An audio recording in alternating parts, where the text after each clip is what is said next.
All right, let's check in with Dr. Joe Schwarz, who joins us every Tuesday at about this time. He, of course, is director of the McGill Office for Science and Society and host of the Dr. Joe Show, which airs here on CJAD Sundays at 3.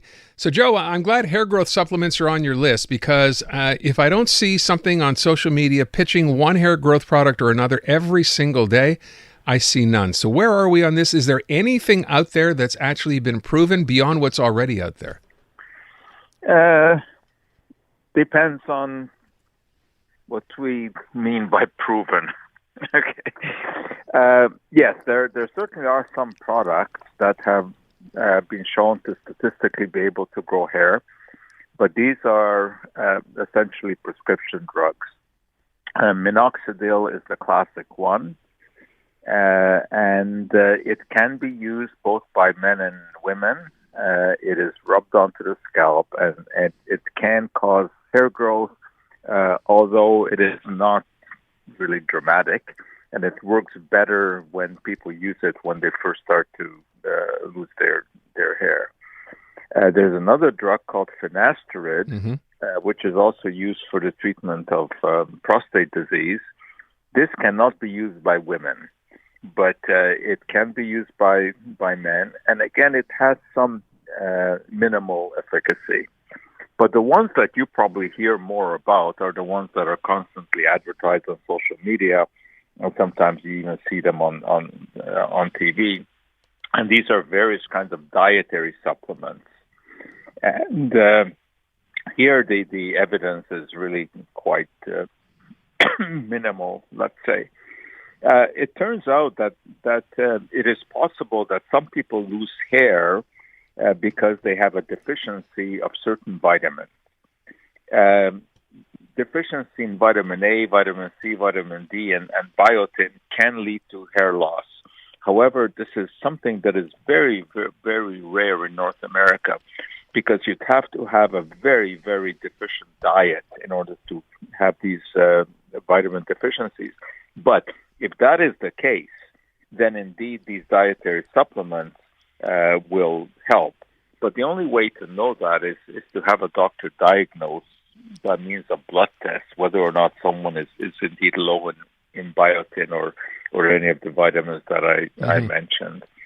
I've looked at a number of these studies that are done on the widely promoted supplements like Nutrafol and Viviscal, which are all sold without prescription because essentially they just contain dietary nutrients. But really the evidence is very, very weak. But Joe, I've seen the ones for Nutrafol, and those people they're saying they grew their hair back. They can't possibly be lying, could they? Well, no, they're probably not lying. But as it happens with any kind of scientific study, you can get some positive results purely by chance.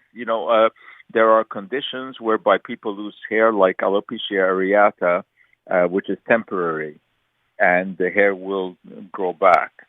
And it is also possible that in some rare cases, these things really work because those people really did happen to have deficiencies in those nutrients. Also, you should appreciate that whenever you see the so-called documentation, when you see the before and after pictures, those are absolutely the best ones that they can find. But they may be present in a very, very small percentage of cases. And, research continues, of course, because baldness is not something that anyone desires. But I would say that the greatest results, the greatest advancements have been in hair transplants. You may remember that when hair transplants were first begun, it was so easy to tell if someone had one because each of the hair follicles was implanted in neat little rows on the scalp, and you couldn't miss it. Today, however, that technology has certainly evolved to the extent that they do hair transplants that are virtually impossible to notice that they're transplants.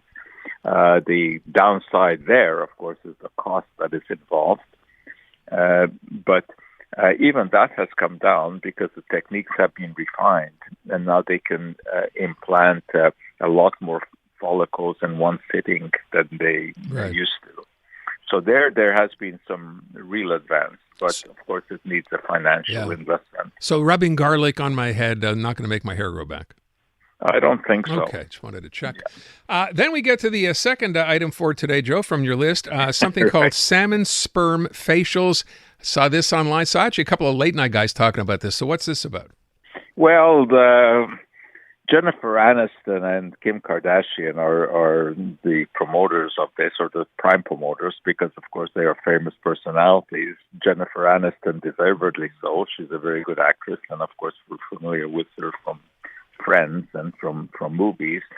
Kim Kardashian is famous for being Kim Kardashian. But both of these ladies have spoken up for this salmon sperm facial. Well, it isn't exactly as it sounds. They're not actually rubbing salmon sperm onto their face. But it is a cream that has an ingredient that is derived from salmon sperm. Salmon sperm, like any sperm, contains DNA. And from the salmon sperm, they have been able to isolate a fragment of DNA, a so-called polynucleotide. And when this is incorporated into a cream and rubbed on the face, they claim that it reduces wrinkles and it gives a more youthful appearance. Well, again, the pictures that you see are obviously the best possible ones. And it is most likely that this works by plumping up the skin. And when you plump up the skin, your wrinkles do tend to show somewhat less. I don't think there's any miracle in salmon sperm, but there actually are some studies in the proper peer-reviewed scientific literature that claim that there is some benefit. Now, normally the way that it is done is that they put the cream with the salmon extract on the face and then use micro needles, very, very small needles, to make holes in the face, essentially, so that the stuff is absorbed into the skin. Now, it might well be that it is the puncturing the skin that causes the inflammation that, raises the skin and sort of temporarily eliminates wrinkles. So basically, unfortunately, there's no turning back the clock, whether it comes to lack of hair on the top of the head or wrinkles on the skin. Yeah. I wonder how the salmon feel. Did anyone even talk to them about what their sperm is being used for? I think that's a great oversight here. But anyway. Yeah, they probably have deep discussions about I imagine they do, and I don't think they'd be happy with this. Dr. Joe, thank you very much. Thanks, Aaron. There you go, Dr. Joe Schwarz. You can check him out Sundays at 3 here on CJAD.